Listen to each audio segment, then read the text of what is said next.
Hello friends, मैं doctor Mayuri Kothiwala हूँ। मेरे चैनल में आपका स्वागत है। आज मैं आपको बताऊंगी कि नॉर्मल डिलीवरी कैसे होती है। बहुत ही इंटरेस्टिंग टॉपिक है और मैं इसको बहुत सिंपल तरीके से आपको समझाने की कोशिश करूंगी। नॉर्मल डिलीवरी में मदर में क्या चेंजेस होते हैं उसको हम लेबर कहते हैं, वो मैं ऑलरेडी कवर कर चुकी हूँ। लेबर के क्या साइन सिम्टम्स होते हैं वो मैं अपने पहले वाले वीडियोस में दिखा चुकी हूँ। इस वीडियो में मैं आपको मेनली एक्सप्लेन करूंगी कि जो बच्चा है उसका जो हेड है उसमें क्या क्या उसकी जो है मैकेनिज्म क्या होता है, उसमें क्या क्या मूवमेंट्स उसके हेड में उसकी बॉडी में होते हैं, जिसके चलते वो जिनकी हेल्प से वो मदर की पेल्विस में से निकल के बाहर की दुनिया में आता है, जिसको हम मैकेनिज्म ऑफ लेबर कहते हैं। तो ये जो वीडियो है इसका बनाने का मेन पर्पस ये है ताकि आपको समझ में आए कि नॉर्मल डिलीवरी कैसे होती है, उसमें क्या क्या प्रक्रिया होती है। मदर के साथ साथ बच्चे को भी कितनी मेहनत करनी पड़ती है नॉर्मल डिलीवरी होने के लिए। तो ये अगर आप समझ पाएंगे तो आपको बहुत इजी रहेगा। अगर आपकी डिलीवरी होने वाली है या इन एनी केस आपका सिजेरियन होता है फॉर एनी रीजन, तो आपको पता होना चाहिए, आपको सारे रीजंस समझ में आने चाहिए, खुद से पता होने चाहिए कि हाँ ये सही रीज़न है, मेरा सिजेरियन हो रहा है या ये डिलीवरी हुई है मेरी, तो इसमें अभी मेरा ये वाला स्टेज चल रहा है। जब भी डॉक्टर आपको समझाते हैं तो आपको पता होना चाहिए कि कौन सा स्टेज चल रहा है, आगे क्या होने वाला है, आगे क्या एक्सपेक्ट कर सकते हैं आप। तो जैसा कि मैंने अपने लास्ट वीडियोस में भी आपको बताया था कि जब भी प्रेगनेंसी कंसीव होती है तो सबसे पहला क्वेश्चन जो आप डॉक्टर से पूछते हैं वो यही है कि क्या मेरी बहू की या मेरी वाइफ की नॉर्मल डिलीवरी हो जाएगी। तो मेरी आपसे एडवाइस यही है कि आप इस वीडियो को एंड तक ज़रूर देखिए ताकि आपको समझ में आए कि नॉर्मल डिलीवरी कहने के लिए नॉर्मल है, लेकिन वो कितना कॉम्प्लिकेटेड प्रोसेस है, कितना कॉम्प्लिकेटेड प्रोसीजर है, उसमें कितने सारे चेंजेस होते हैं, कितने मूवमेंट्स बच्चे की बॉडी में होते हैं, तब जाके नॉर्मल डिलीवरी होती है। तो इसका अंदाज़ा आप या हम इतने टाइम पहले नहीं लगा सकते। और मैं खुद आपसे पूछूंगी कि क्या आप इन सब चीज़ों को समझने के बाद क्या आप प्रेडिक्ट कर सकते हो 9 महीना पहले कि आपकी डिलीवरी नॉर्मल होगी कि नहीं होगी। तो प्लीज़ इस वीडियो को एंड तक ज़रूर देखिए। तो फ्रेंड्स, जब भी नॉर्मल डिलीवरी होती है, नॉर्मल लेबर होता है, उसमें मदर की बॉडी में अलग चेंजेस होते हैं, वो मैं ऑलरेडी आपको दूसरे वीडियो में एक्सप्लेन कर चुकी हूँ। अब बेबी के बॉडी में क्या क्या मूवमेंट्स होते हैं, क्या क्या सीरीज ऑफ मूवमेंट्स होते हैं, तो इसमें मेनली 9 मूवमेंट्स में इसको डिवाइड कर सकते हैं, जिसको आपको समझ में आएगा। इसमें सबसे पहला होता है एंगेजमेंट, फिर आता है डिसेंट। मैं इन सबको आगे डिटेल में समझाऊंगी, अभी सिर्फ नाम बता रही हूँ।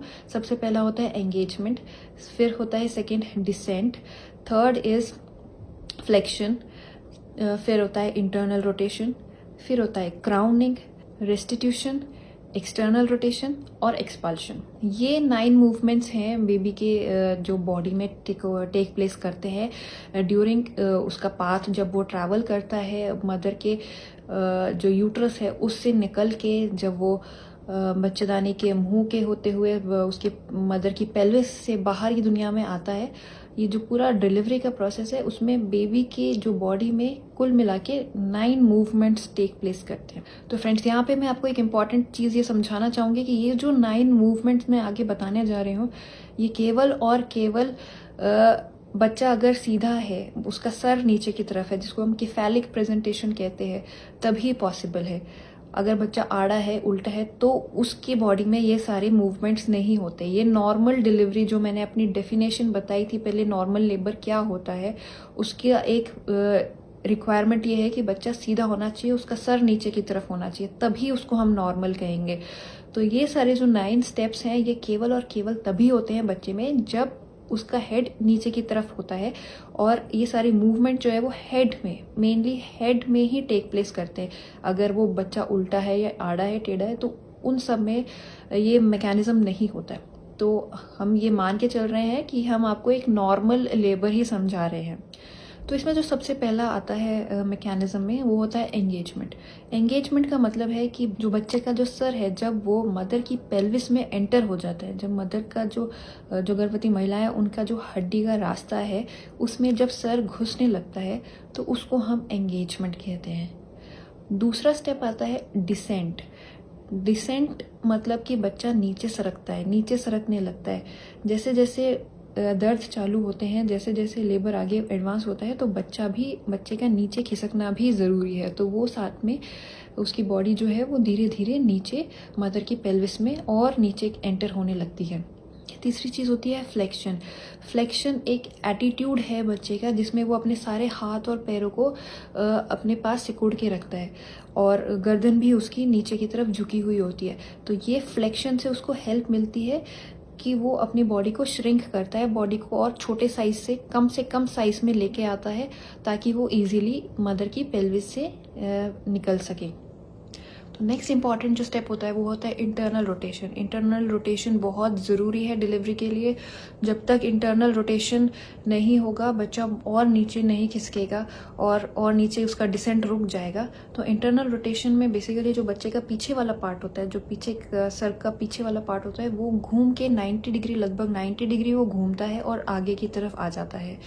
और जैसे ही सर जो है वो 90 डिग्री घूमता है तो बच्चे के शोल्डर्स, बच्चे की जो नीचे वाले बाकी जो बॉडी है वो भी 45 डिग्री एंगल पे घूमती है। तो इससे आप समझ सकते हो 90 डिग्री तक केवल गर्दन नहीं घुमा सकता बेबी, उसके साथ साथ थोड़ा बहुत मूवमेंट शोल्डर्स पे भी होता है। शोल्डर भी घूमते हैं, लेकिन शोल्डर पूरे नहीं घूमते, सर के जितना नहीं घूमते, वो 90 डिग्री नहीं घूमते, वो केवल 45 डिग्री ही घूमते हैं। तो उसके चलते गर्दन में थोड़ा सा उसके टॉर्जन क्रिएट हो जाता है, थोड़ा सा स्ट्रेस डेवलप हो जाता है। तो जैसे ही इंटरनल रोटेशन हुआ, बच्चे का सर आगे की तरफ आ गया और नीचे डिसेंट, हमें पता है कि वो डिसेंट करे जा रहा है। साथ ये सब मैकेनिज्म के साथ डिसेंट एक कंटिन्यूस प्रोसेस है जिसमें बच्चा नीचे की तरफ खिसकते जा रहा है। तो जैसे बच्चा और नीचे खिसकता है तो उसका सर जो है हमको मदर की, जो गर्भवती महिलाएं हैं, उनकी वजाइना पे दिखना चालू होता है। तो जैसे ही सर बाहर दिखना स्टार्ट होता है उसको हम क्राउनिंग कहते हैं। तो जैसा कि हम सभी जानते हैं कि मदर को इस टाइम पे अच्छे कॉन्ट्रैक्शंस आ रहे होते हैं, उसको अच्छे दर्द आ रहे होते हैं, ऊपर से प्रेशर लग रहा होता है, बच्चेदानी अपना प्रेशर लगाती है बच्चे को बाहर निकालने के लिए। साथ ही साथ बच्चा खुद भी नीचे की तरफ खिसक रहा होता है उसके अपने मैकेनिज्म के चलते। तो इस प्रक्रिया से पहले क्राउनिंग होती है। क्राउनिंग जैसे ही हो जाती है, जैसे ही बच्चे का सर दिखने लगता है, तो और जैसे उसको ऊपर से पुश मिलता है और प्रेशर पड़ता है उसकी बॉडी पे, तो उसका सबसे पहले सर डिलीवर होता है। सर जो है वो जैसे डिलीवर होता है तो सबसे पहले उसका ऊपर वाला पार्ट होता है हेड का, जिसको हम वर्टेक्स कहते हैं, फिर ब्राउ, फिर उसका फेस डिलीवर होता है, फिर उसकी चिन डिलीवर होती है। तो ये जो प्रोसेस होता है डिलीवरी का, वो एक्सटेंशन हम उसको कहते हैं। एक्सटेंशन, बच्चे की गर्दन जो है वो ऐसे एक्सटेंड होके डिलीवर होती है। तो ये हो गया हमारा नेक्स्ट मैकेनिज्म, जिसको हम एक्सटेंशन कहते हैं। फिर जैसे ही बच्चे का हेड डिलीवर हो जाता है तो हमने देखा था कि इंटरनल रोटेशन के टाइम पे गर्दन, तो उसका सर तो 90 डिग्री तक अंदर घूमा था, लेकिन जो शोल्डर है, बाकी की बॉडी है, वो केवल 45 डिग्री ही घूमी थी। तो उसके जो गर्दन थी उस पे 45 डिग्री का टॉर्जन डेवलप हो गया था। तो जैसे ही बच्चे का गर्दन बाहर आता है, एक्सटेंशन से बच्चे का सर डिलीवर होता है, तो वो टॉर्जन रिलीज हो जाता है। तो बच्चे का सर जो है वो ऑटोमेटिकली घूम जाता है सेम डायरेक्शन में जहाँ पे वो पहले था। तो नेक्स्ट जो 8th मैकेनिज्म है वो है एक्सटर्नल रोटेशन। जैसा कि मैंने समझाया, इंटरनल रोटेशन में जो बेबी का हेड है वो 90 डिग्री घूमता है, जबकि शोल्डर्स हैं और बाकी की जो बॉडी है वो सिर्फ 45 डिग्री घूमती है। तो जैसे ही बच्चे का हेड डिलीवर होता है, रिलीज हो जाता है, बाहर निकलता है, तो जो शोल्डर्स हैं, जो बची हुई बॉडी है, वो बाकी का अपना 45 डिग्री भी कवर कर लेती है और वो 45 डिग्री अंदर घूम जाती है। तो जैसे ही बाकी की बॉडी अंदर घूमती है मदर की पेल्विस के अंदर, तो हमको उसका मूवमेंट बाहर दिखता है। बाहर क्योंकि बेबी का हेड डिलीवर हो गया है, तो अब अगर अंदर बॉडी में मूवमेंट होगा तो वो बाहर हेड पे दिखेगा। तो उसको हम एक्सटर्नल रोटेशन कहते हैं। जब बच्चे का सर बाहर निकलने के बाद घूम जाता है तो उसको हम एक्सटर्नल रोटेशन कहते हैं। तो एक्सटर्नल रोटेशन के बाद लास्ट स्टेप होता है एक्सपल्शन, जिसमें बच्चे के जो शोल्डर्स हैं वो भी सही डायरेक्शन में आ चुके हैं, वो बाकी की बॉडी भी और 45 डिग्री घूम चुकी है। तो अब एक एक करके एक शोल्डर रिलीज होता है। पहले सबसे पहले ऊपर वाला, आगे वाला जो शोल्डर है वो डिलीवर होता है और फिर पीछे वाला शोल्डर डिलीवर होता है। इसको हम एक्सपल्शन कहते हैं। तो फ्रेंड्स, समराइज करने के लिए मैं फिर से एक बार समझा देती हूँ आपको। बेबी में जब लेबर स्टार्ट होता है सबसे पहले एंगेजमेंट का होना ज़रूरी है। डिसेंट एक कंटिन्यूस प्रोसेस है, लगातार बच्चा नीचे की तरफ खिसकता जाएगा मदर के फोर्सेस के थ्रू भी और खुद की बॉडी में जो उसकी पोजीशन में चेंजेस होते हैं उसकी हेल्प से भी लगातार वो नीचे की तरफ खिसकता जाता है। तो डिसेंट एक कंटिन्यूस मैकेनिज्म है, वो लगातार चलता रहता है। साथ के साथ सबसे पहले एंगेजमेंट होता है, फिर उसके बाद बेबी का बॉडी जो है वो फ्लेक्स हो जाती है, फिर उसके बाद इंटरनल रोटेशन होता है, देन क्राउनिंग होती है, उसके बाद बेबी का हेड डिलीवर होता है एक्सटेंशन से, फिर उसके बाद जो बच्चे के हेड में जो एक टॉर्जन डेवलप हुआ था, एक ट्विस्ट था, वो रिलीज होता है, उसको हम रेस्टिट्यूशन कहते हैं। बेबी की जो बाकी की बॉडी है, जो शोल्डर्स हैं वो अंदर घूमते हैं, बॉडी के अंदर घूमते हैं, तो वो जो मूवमेंट है हमको बाहर की तरफ दिखाई देता है हेड पे, उसको हम एक्सटर्नल रोटेशन कहते हैं। और फिर बेबी के बॉडी, शोल्डर्स और उसकी बाकी बॉडी डिलीवर होती है। तो फ्रेंड्स, जैसा कि आपने देखा, ये बिल्कुल भी सिंपल नहीं है डिलीवरी। एक नॉर्मल डिलीवरी कभी भी इतनी इजी, जितनी इजी दिखती है उतनी इजी होती नहीं है। बहुत सारी चीज़ें हैं, बहुत सारे फैक्टर्स हैं जो रोल प्ले करते हैं एक नॉर्मल डिलीवरी को सक्सेसफुल बनाने के लिए। और इसमें अगर कहीं पे भी ये जो मैंने 9 मैकेनिज्म बताया है आपको, इसमें किसी भी स्टेप में अगर कोई भी गड़बड़ होती है, अगर बच्चा 90 डिग्री घूमने की जगह 45 डिग्री घूम जाता है, या उल्टा घूम जाता है उसका सर, या फिर वो वहीं पे रुक जाता है, वो नीचे आगे प्रोग्रेस नहीं हो रहा है, डिसेंट नहीं हो रहा है, उसका अरेस्ट हो गया है, या फिर बच्चेदानी का मुंह नहीं खुल रहा है, वो अरेस्ट हो गया है, ऐसी बहुत सारी चीज़ें हैं जो टाइम से पहले प्रिडिक्ट नहीं की जा सकती। ये एक बार जब गर्भवती महिला को अच्छे दर्द स्टार्ट हो जाते हैं, जब बच्चा नीचे खिसकना चालू हो जाता है, तभी ये चीज़ें सामने आती हैं, तभी ये हम लोग प्रिडिक्ट कर सकते हैं, पता लगा सकते हैं कि बच्चा नीचे खिसक रहा है, नहीं खिसक रहा है, कहीं पे उसका अरेस्ट तो नहीं हो गया, वो वहीं तो नहीं रुक गया, वो आगे और प्रोग्रेस हो रहा है कि नहीं हो रहा है लेबर। तो ये सारी चीज़ें टाइम से पहले नहीं पता लगाई जा सकती। आप खुद इस चीज़ को समझ के आप खुद समझ सकते हो कि ये इतना सिंपल नहीं है। मैंने बहुत कोशिश की इसको बहुत सिंप्लीफाइड लैंग्वेज में आपको समझाने की, बहुत बेसिक तरीके से आपको समझाने की, और उम्मीद है कि आपको ये समझ में भी आया होगा। तो आपको ये समझना बहुत ज़रूरी है कि केवल दर्द चालू होने से, केवल प्रेगनेंसी में लेबर पेन स्टार्ट होने से नॉर्मल डिलीवरी नहीं हो जाती है। इवन अंदर बच्चे के क्या क्या मूवमेंट्स हो रहे हैं वो बहुत क्रूशियल होते हैं, बहुत इंपॉर्टेंट होते हैं नॉर्मल डिलीवरी के सक्सेसफुल होने में। तो अब मैं कुछ ऐसे एग्जांपल्स आपको दिखाना चाहूँगी, कुछ डायग्राम्स आपको दिखाना चाहूँगी जिनसे समझाना चाहूँगी कि अगर ये नॉर्मली प्रोग्रेस नहीं होता लेबर तो क्या क्या कॉम्प्लिकेशंस हो सकती हैं, क्या क्या इसमें दिक्कतें आ सकती है हमको। कोई ज़रूरी नहीं है कि हर बार हमेशा हर लेबर ही इतना इजीली प्रोग्रेस हो जाए, उसमें सब कुछ अच्छा चले और एक नॉर्मल डिलीवरी हो जाए। इसमें कहीं पे भी इनमें से किसी भी स्टेप पे कोई भी प्रॉब्लम आ सकती है।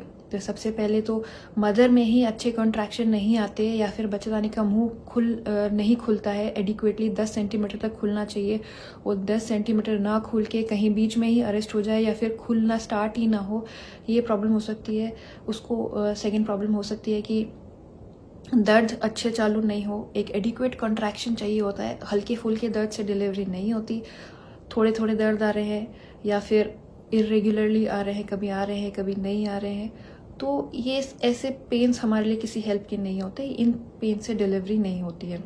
बेबी की अगर हम बात करें तो बेबी में ये जो 9 मैकेनिज्म बताए, इनमें से किसी में भी कोई भी प्रॉब्लम आए, सपोज आपके इंटरनल रोटेशन में बच्चे को आगे की तरफ घूमना होता है, 90 डिग्री घूमना होता है, वो 90 डिग्री ना घूम के आधा घूम के रह जाए, या वो घूमे ही ना, वो वहीं पे रुका रह जाए किसी भी वजह से, या फिर वो उल्टी तरफ घूम जाए, तो ये सारे कॉम्प्लिकेशंस हो सकते हैं। अगर बच्चा उल्टी तरफ घूम जाता है तो बच्चे का मैंने बताया आपको, एक्सटेंशन से पहले हेड डिलीवर होता है, एक्सटेंशन से पहले हेड का ऊपर वाला पार्ट, फिर आपका ब्राउ, फेस, फिर चिन।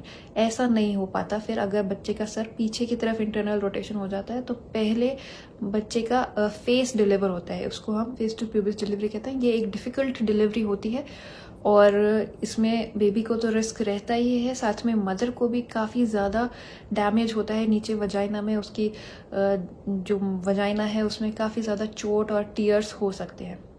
नॉर्मल डिलीवरी बच्चे की पोजीशन पे भी डिपेंड करती है। बच्चा अगर उल्टा है, टेढ़ा है या आड़ा है तो उस कंडीशन में फिर नॉर्मल मैकेनिज्म चालू नहीं हो पाता लेबर का। बच्चे का एंगेजमेंट जो फर्स्ट स्टेप होती है वो ही स्टार्ट नहीं हो पाती। और अगर बच्चा टेढ़ा होता है तो उस कंडीशन में तो डायरेक्टली इंडिकेशन होता है सिजेरियन सेक्शन का, क्योंकि लेबर प्रोग्रेस हो ही नहीं सकता। और हम अगर उसको छोड़ दें प्रोग्रेस होने के लिए तो वो बच्चे के लिए और मदर के लिए बहुत ज़्यादा डेंजरस साबित हो सकता है। तो इसीलिए ये सब चीज़ें, ये कोई एक चीज़ नहीं है, ये बहुत सारी चीज़ों का मेल है, ये एक कॉम्बिनेशन है। बहुत सारे फैक्टर्स इसमें रोल प्ले करते हैं। नॉर्मल डिलीवरी बहुत सिंपल सी चीज़ नहीं है, उसमें हर चीज़ परफेक्ट होनी चाहिए। बच्चे के मूवमेंट्स, बच्चे के जो इंटरनल मूवमेंट्स हो रहे हैं वो एकदम परफेक्ट होने चाहिए। मदर के जो पेरेंट्स आ रहे हैं वो एकदम प्रॉपर वे से होने चाहिए। जो उसके सर्विक्स में जो चेंजेस आ रहे हैं वो एकदम परफेक्ट वे में होने चाहिए, तब जाके नॉर्मल डिलीवरी होती है। तो फ्रेंड्स, अगर आपने ये पूरा वीडियो देखा है शुरू से तो आपको ये समझ में अब आ गया होगा कि नॉर्मल डिलीवरी कितनी सारी चीज़ों पर डिपेंड करती है। ये किसी एक चीज़ से डिसाइड नहीं हो सकती, ये बहुत पहले डिसाइड नहीं हो सकती, इसको हम बहुत पहले प्रिडिक्ट नहीं कर सकते।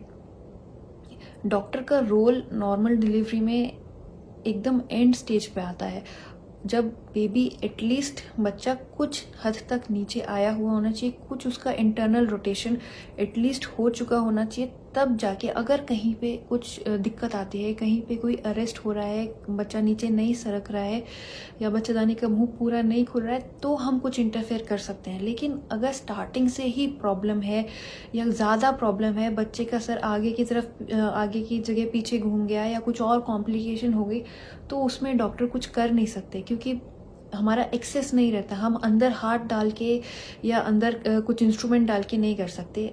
एक लिमिट रहती है हमारे पास, जितने भी औजार होते हैं, इंस्ट्रूमेंट्स होते हैं। आपने सुना होगा फॉरसेप्स डिलीवरी होती है लोगों में, वेंटूज डिलीवरी होती है जिससे हम खींच के निकाल लेते हैं बेबी, लेकिन उन सब की लिमिटेशन है। उससे खींच के निकालने में भी बच्चे को एटलीस्ट एक पोजीशन तक नीचे खुद से आना होगा। मदर को अच्छे कॉन्ट्रैक्शंस ज़रूरी रहते हैं। उसका सर्विक्स का जो यूट्रस का जो माउथ है, जो सर्विक्स है, उसका कुछ हद तक खुला हुआ होना ज़रूरी है। अगर सब कुछ ठीक नहीं है तो डॉक्टर बहुत ज़्यादा इंटरफेयर नहीं कर सकते। इसीलिए बहुत बार जैसे जैसे लेबर प्रोग्रेस होता है वैसे वैसे चीज़ें सामने आती हैं, और हमको एंड टाइम पे, एंड स्टेज पे जब हम देखते हैं कि लेबर प्रोग्रेस नहीं हो रहा, सब चीज़ें करने के बाद भी नहीं हो रहा है, तो हमें सिजेरियन का डिसीजन लेना पड़ता है।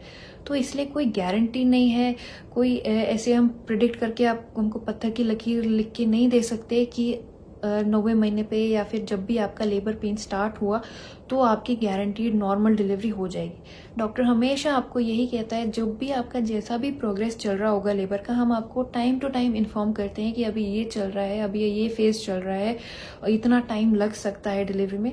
लेकिन अगर कभी भी किसी भी फॉर्म में डॉक्टर आपको बोले कि लेबर प्रोग्रेस नहीं हो रहा है या बच्चे की धड़कन खराब हो रही है, मदर के पेन बंद हो गए, उसको पेन नहीं आ रहे, कुछ कॉम्प्लिकेशन हम लोग सस्पेक्ट करते हैं, तो आपको फिर उस चीज़ को समझना चाहिए। आपको फिर ऐसे नहीं सोचना चाहिए कि पहले तो नॉर्मल बोल दिया अब सिजेरियन करता है। ये बहुत कॉमनली हम लोग फेस करते हैं। बहुत कॉमनली हर पेशेंट कभी अपनी पिछली डिलीवरी का एग्जाम्पल देता है, कभी कहीं और डिलीवर होके आते हैं तो हमको बताते हैं कि ऐसा हो गया वैसा हो गया। ऐसा नहीं होता है।